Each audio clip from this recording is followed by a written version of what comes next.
In this very place where we are in Telescope Hilton, Akpabio came to my hotel room around 2 a.m. and pleaded that I should work for him. And I told him that I will not work for you because I'm already committed to Senator Yari, and these are my reasons. However, I wish you good luck.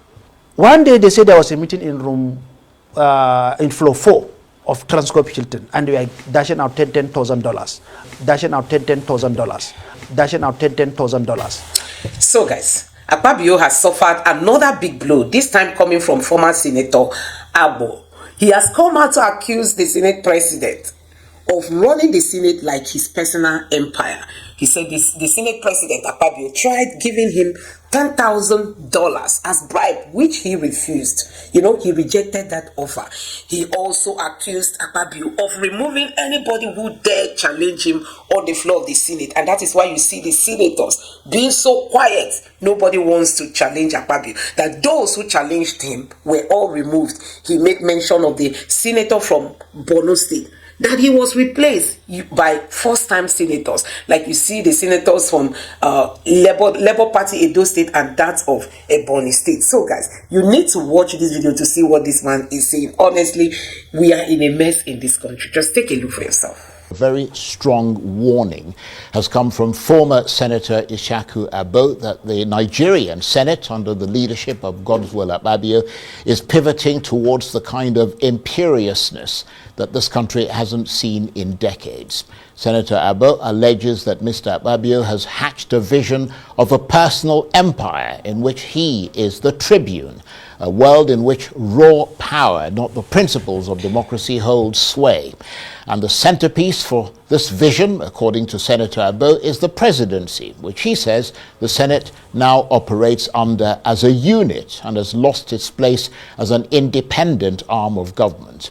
The senator from Adamawa State also accuses the Senate president of a kind of vengeful vindictiveness, especially in the context of the Natasha Akpoti-Uduaghan sex scandal. He urged Mr. Akpabio to submit himself to a proper investigation and to stop targeting senators who oppose him. Unless Mr. Akpabio is reined in, he warns, he could pose a threat to President Tinubu's administration because his actions are taking a sledgehammer to Nigeria's democracy.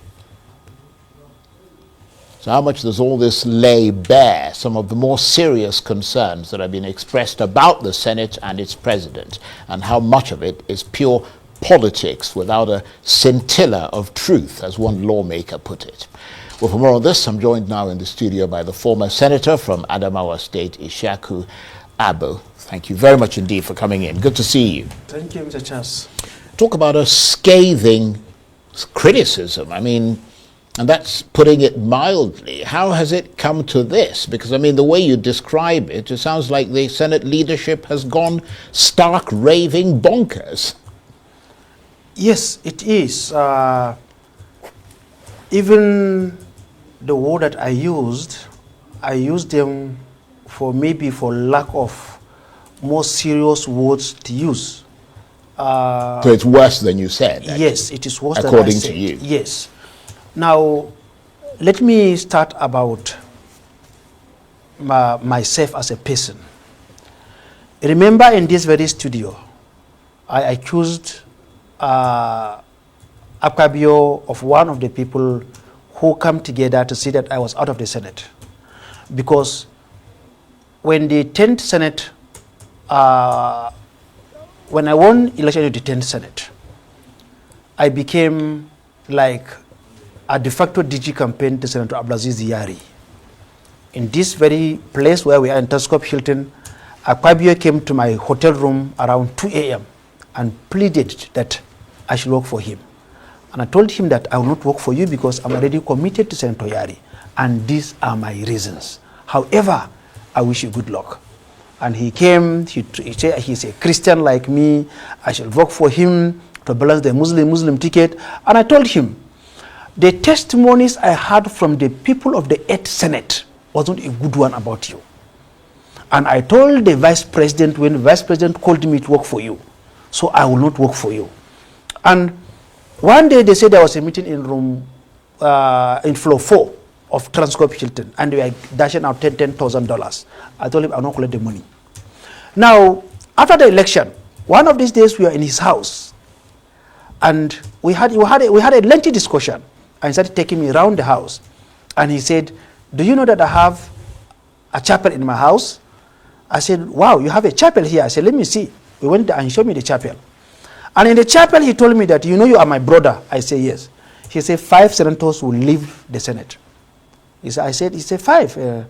I said, "How did you know?" He said, "I'm the Senate president. I know five senators are leaving." And truth what Akpabio said, 5 of us left. And you had no idea you were one of them. I was no idea that I was penciled for removal myself. So, when I was in the Senate, I traveled to Kenya on a parliamentary assignment. I spent my own money, about $14,000. I submitted paper for reimbursement. They refused to pay me till this very day. Before I was removed, I already obtained Angolan visa to represent the Senate at the IPU conference in Angola. The practice has been, even if you're not a senator or a member of our House of Representatives, as long as you are you are representing the country. In fact, former senators or former members of the House of Reps still represent Nigeria until new people come in and inaugurated. He turned me back from the airport. That is Akpabio. My salary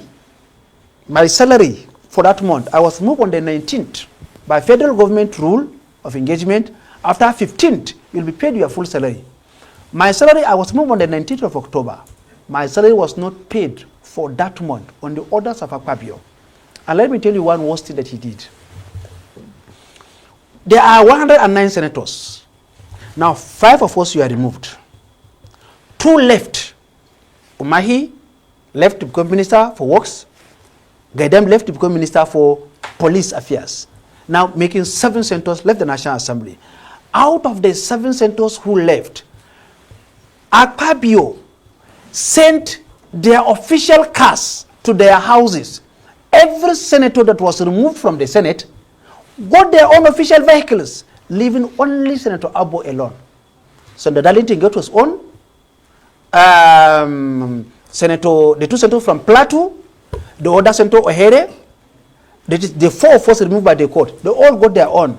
And the 2 that left before me, that I screened them to become ministers, because they come for screening, and then I screened them as a senator.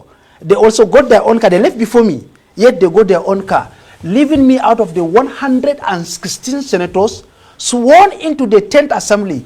Because I challenged Akpabio, I was the only senator that they refused to give him the car.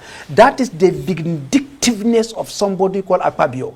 Well, it sounds very personal, doesn't it? I mean, of course, for you, it's pretty much personal. I mean, so this is your payback then, is it? No. I don't pay back. I am just I laid a foundation so that I will come to the Natasha issue. Well, we're going to come to that. We're not there yet. Let's finish with your allegations and your accusations against Mr. Akpabio, because one of them is that you said he's running the Senate like a personal empire. Yes. Targeting senators who oppose his views, and you suggest that you're one of them. Yes. And you say that, as I said, you yourself have been a victim of those actions. Definitely. And this is one of the incidents, or one of the sort of the problems that you're talking about. Yes, and then let us look at Senator Abdul-Ningi. Senator Abdul-Ningi was the chairman of the Northern Senators Forum, and I was the treasurer of the Northern Senators Forum. So as the treasurer, as a matter of fact, I was slated to become the secretary of the Northern Senators Forum. But because Abdul-Ningi and Senator AGBO, we are from the Northeast, and we said, let's take this secretary position to another person from another zone. So I became the treasurer of the Northern Senators Forum. And Abdul-Ningi came out to say, this is not the budget that we passed. And it has been increased by so figures. Before you need Jack Robinson, Senator Abdul-Ningi was suspended from the Senate for 3 months. And let's look at Senator Ndume. Ndume was the digital Akpabio. When Senator Ndume came out to say things are not run properly here, what happened to him? He was removed as the chief whip of the Senate, stripped of his position as the vice chairman of the Senate Committee on Appropriation, and then be thrown away. What vindictive AG do you want? And I look at it. The same Akpabio, I moved that motion to amend the rule of the Senate standing rule that will allow only a senator that have served for at least one term of 4 years in the Senate before he go contest for leadership of the Senate. The amendment look Senate president only. The same Akpabio went and brought in first-time senators and made them leadership of both minority and the majority. Right. Just so that he can control them, so that nobody can say anything to him. Do you know that in Senator Akpabio's house, senators serve him tea? Well, I don't know. I am telling you now. But let me just say. And I am telling you now. And I told him that you are no longer a governor. These senators are your colleagues. We are not your commissioners. So they cannot serve you tea. So that kind of emphasizes the point where you say that he's running a personal empire. He's running a personal empire. But I mean, some might accuse you of speaking ill. I think you even addressed this yourself, of an institution that elevated you to prominence. No, I did not say that. And what I said in my interview last time was that I had to speak ill of the institution that brought me to national relevance. And what we are doing today, remember last time I was in this studio where I defended the remunerations of the senators. So that I'm speaking good of the Senate. And what we are doing now, all former senators that have been there since the time of Shagari, we are not happy with the level of the integrity of the Senate that have been washed down. So, right. But we're fast running out of time, so I'm going to gallop ahead. Yes. I mean, you, of course, were a member of this current 10th Senate. Yes. Until you were removed by the appeals court in October 2023. Very briefly, just tell us how you lost your senatorial seat. I lost my senatorial seat through judicial banditry, because there's no law that back what happened, and I believe the judge know what she did, and that's why she had to send Senator Ken Nnamdi to come to my house to come and beg me. And it's true, Ken Nnamdi is still alive. A situation where a judge said that local government election that took place in 5 local governments, and she cancelled election in 2 local governments, differentize 2 local governments, cancelled election in 263 polling units, and not order for election as the law stipulated. That is not the law. That is robbery. That is a coup against democracy. Right. So you think there was political pressure? Of course, he was pressured. And I said it time upon time. Right. And unfortunately, I petitioned the NJC, and NJC became a body that only punish small judges, magistrate and high court judges, but they cannot punish big judges. And that's why I'm supporting the bill that should dismantle NJC. They are doing nothing. I have letters from the NJC today in my hand. They are doing nothing. And I'm advocating for that same bill in the House of Reps, that the NBA should be the one who will discipline judges by passing a vote of no confidence on erring judges. Right. Now, you yourself, of course, you're not free of some of this damaging scandal that you talk about. I mean, because you went through a pretty damaging one when you were in the Senate. I mean, didn't you? Yes. You were sort of mired in that controversy when you were captured on video, slapping the owner of an adult toy shop. It's not so. In Abuja. I'll make the point and then you can refute it. I mean, you turned up there with 3 women to purchase some adult toys, and you were later the creation of the media. You were well, I mean, this is what the story that is circulating is. Yes. But you're here, you can refute it if you want to. I mean, you were later found guilty by a court, and you were ordered to pay 50 million naira to the shop owner. No, let me tell you what happened. What happened was that before I became a senator, a situation happened. Before I became a senator, something happened. And it was a case of people fought. Some ladies fought, not in an adult shop, but rather a candy shop that's separated into 2. At this side, they sell candy for birthdays, the cakes, and the rest of it on one side. On the other side, it was an adult shop for women. Right. And I dropped one of my sister with her friend. And when I left, I was told that I received a call that your sister is dead. I said, died? He said, what happened? They said somebody hit her. I thought maybe it was a car that hit her. I said, did the driver stop? They said, the driver did not stop. It's not a driver, it's a person. I rushed back there and I met a lifeless body who fainted there, assaulted by her fellow person. And it's not the owner of the shop. The person also came there and they had an issue. What happened was that they called off the video where the real assault took place on my own sister. And I met a conscious sister lying down, and they brought up where matter escalated. Where you lost your temper. Yes. Right. Okay. And we went to court, tried for criminal assault, which is more dangerous than just paying damages here and there or whatever. And we requested for the original video to know what happened. And the judge found me not guilty. However, there's a pressure on government. They want to continue to be taking money from here and there and the rest of it. And they said they are suing for damage. What damage? I never appeared in the court. I only heard that there's a case at the Federal High Court where they said they charge me for whatever, so there should be exemplary damage because my name is a senator. I should pay 50 million naira for fighting, and I appealed the case. So the matter was before the magistrate court, and I won the case. Right. Okay, well, that's what you say. The thing that is in the public domain is slightly different. No, but let's move on. You are hearing from me, Right. and you say you are giving me opportunity chance to clear this, and you are hearing from me I now. understand that. And not also that they say it's a breastfeeding mother, and these are all lies. Right. Do you know that a situation whereby they hired a baby, so that the woman will hold a baby, so she's a breastfeeding mother. They borrowed a neighbor's baby and claimed to be breastfeeding. And when it all sounds monstrously complicated, and I mean, we can't sort of get too much into it because the other side are not here and all the rest of it.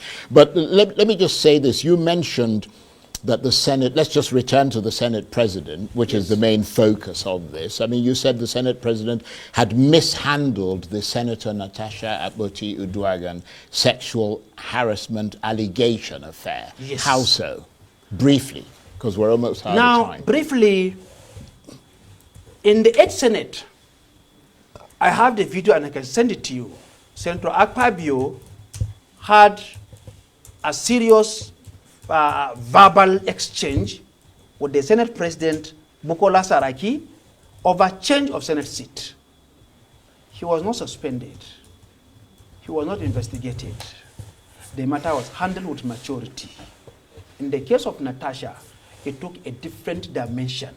Sat like the emperor that he claimed he is, and said the woman shall be suspended for 6 months, withdraw her security, stop payment of her salaries, not to be seen to close the National Assembly building, and even her aides should also lose their salaries.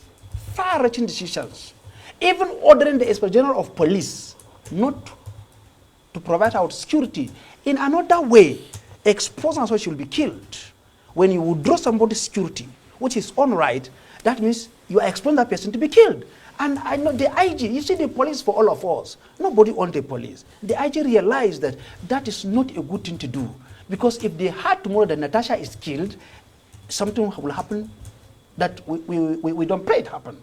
Now, if Akpabio was not suspended for fighting with Saraki over change of his seat, why are you suspending Natasha for 6 months?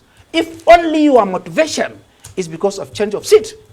Secondly, Natasha went to court and she got a court injunction barring the Senate from investigating her until the substantive matter is heard. Senate went against the court judgment and suspended her still, even when there's an existing court judgment. That is contempt of the court. It was after they finished suspending Natasha that they went to court to vacate the court order barring them after contempt of court.